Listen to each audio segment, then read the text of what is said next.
guys! Welcome back to my channel! So for today's video, ayan, gagawa tayo ng ginataang tikoy. So ayan, ang ating sangkap. Meron tayong big tikoy dito. Ayan. Syempre, may white sugar tayo. At ang ating bagong kayod na nyog. Meron tayong, ayan, langka. Meron tayong kamote. Meron din tayong sago.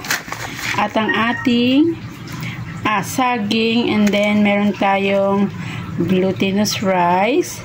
And then, mag-add tayo ng Alaska evaporada. So, ngayon guys, aayusin muna natin to at babalatan. Tatanggalan ng ganito. At hiwa-hiwain muna natin ang ating tikoy. So, stay tuned muna mga mamshi, mga mare. Napiga na natin ang ating nyog at nilagay na rin natin ang ating pandan. Siyempre, ilagay na natin ito para sabay sa yung lasa niya, yung malutong-luto. Yan. So, yan. At isusunod natin dyan ang ating sago.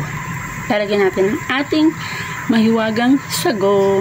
Inugasan na natin para pagkulo niya, sabay na rin pag lambot ng ating sago. So, maghihiwa-hiwa muna ako ng ating kamote, saging at tikoy. Kumukulo-kulo na ang ating nilagay na sago at ang ating langka. Ilagay na rin natin itong ating saging. Ayan.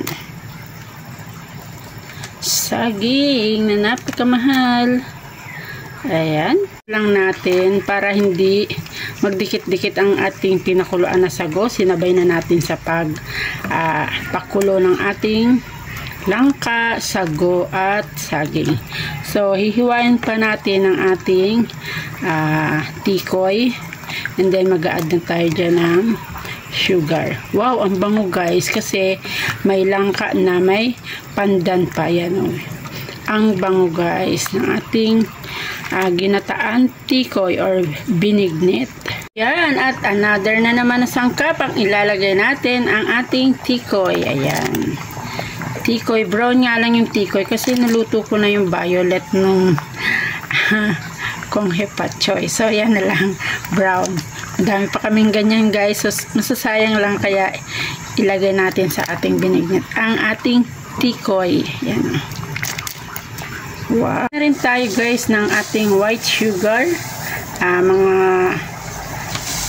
1/4 scoop lang yan guys. 1/4. At i-mix natin para hindi po dumikit sa ilalim. Medyo mahina naman po ang ating apoy. So yan. Wow. Meron na tayong meriendang ginataan tikoy or binignit. Ayan. Time check po ay 3 PM na po guys. So, yan. Nag-iingay pa ako. Yan. Cooking sa ating masarap na merienda. Na nga lang po Alaska ang ating idadagdag kung hindi ang ating Coco Mama Gata. So, ayan. In-out ko na po ang ating Alaska evaporada.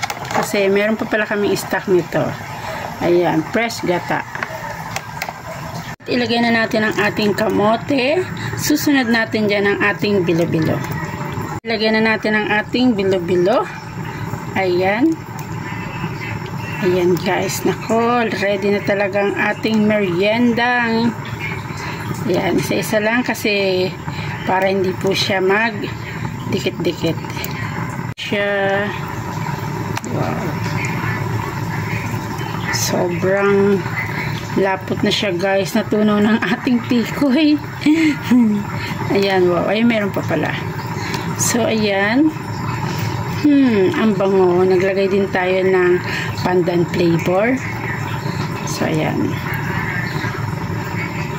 Ang ating bilo-bilo or ating ginataang tikoy, binignit. Yan nga mga mare, ready na ang ating merienda.